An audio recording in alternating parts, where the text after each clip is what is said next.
बहुत समय के बाद मैं आपके लिए लॉन्ग वीडियो लेके आई हूँ जो कि अनुच्छेद 21 और 45 से संबंधित है, जो कि आपके शिक्षा से संबंधित है। पहले अनुच्छेद 45 हम पढ़ लेते हैं, अनुच्छेद 45 क्योंकि अनुच्छेद 44 तक हम पढ़ चुके हैं शॉर्ट वीडियोस में। आज ये लॉन्ग वीडियो लाई हूँ क्योंकि इसमें थोड़ा-सा छोटी वीडियो में इसमें नहीं बताया जा सकता, इसलिए मैं थोड़ी-सी बड़ी वीडियो लाई हूँ 5 मिनट की। 5 मिनट तक आप देख लीजिए, आपके पास अगर समय है तो आप 5 मिनट ज़रूर दीजिएगा। आपका ये आने वाले एग्ज़ाम में इससे क्वेश्चन कुछ भी गलत नहीं होगा, ये मैं गारंटी देती हूँ, ठीक है? तो चलिए शुरू करते हैं। अनुच्छेद 45 पढ़ लेते हैं पहले। 45 में क्या है? अनुच्छेद 45 में पहले क्या था? ये राज्य के नीति निर्देशक तत्व में आता है, यानी कि बीपीएसपी, है ना? तो अनुच्छेद 45 में क्या था? पहले इसमें शिक्षा के बारे में बात थी कि 6 से 14 वर्ष तक के 14 वर्ष तक की आयु के बच्चों को शिक्षा देनी होगी सरकार को, है ना? शिक्षा ये सरकार की जिम्मेदारी है कि 6 से 14 वर्ष तक की आयु के बच्चों को शिक्षा देनी ही देनी है। लेकिन फिर क्या हुआ?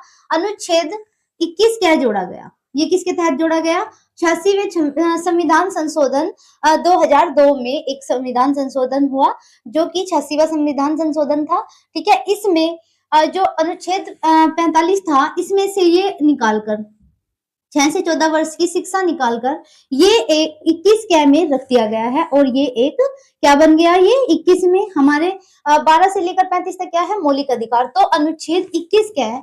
एक मौलिक अधिकार बन गया, है ना? ये मौलिक अधिकार बन गया, और इसमें क्या हो गया? दोनों ही अधिकार चेंज हो गए। ये इसमें भी भाषा, इसकी परिभाषा भी चेंज हो गई, और ये नया जोड़ दिया गया है, ठीक है? ये मैंने 2 बार मौलिक लिख दिया। मौलिक अधिकार बन गया ये, है ना? मौलिक अधिकार बन गया। इसमें क्या होगा? इसमें 6 से 14 वर्ष तक की आयु के बच्चों को 6 से 14 वर्ष तक की आयु के बच्चों को निःशुल्क निःशुल्क और अनिवार्य शिक्षा देनी होगी। ये एक मौलिक अधिकार है। इस मौलिक अधिकार को आपसे कोई नहीं छीन सकता। आपने देखा होगा कि 8वीं तक बच्चों को कोई फेल भी नहीं कर सकता, तो पास करने का भी अधिकार है। ये किसके तहत आया है? ये आरटीई 2009 के तहत आया है।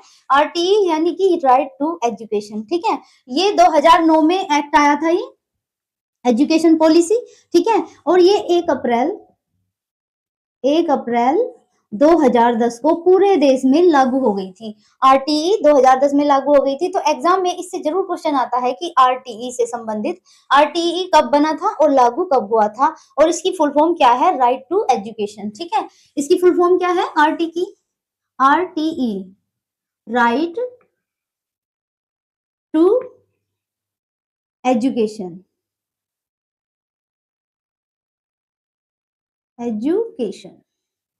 इसकी फुल फॉर्म ये है, राइट टू एजुकेशन, ठीक है? अब अनुच्छेद 45 की हम परिभाषा देख लेते हैं।